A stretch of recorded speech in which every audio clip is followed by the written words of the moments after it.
Sir அவன் காப்பாத்திடுவான்ல? எதுவுமே பண்ண முடியாது சார். போடுறா பண்றா பேசிக்கிட்டே இருப்ப ஓயாம. எதுவுமே செய்ய முடியாது.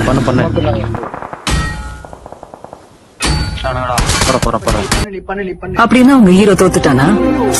தோத்துட்டான். அடுத்து என்ன பண்ண போறா உங்க ஹீரோ?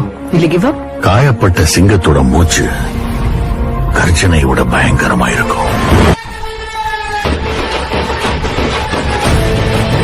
பண்ணு ஒன்னும் பிரச்சனை இல்ல.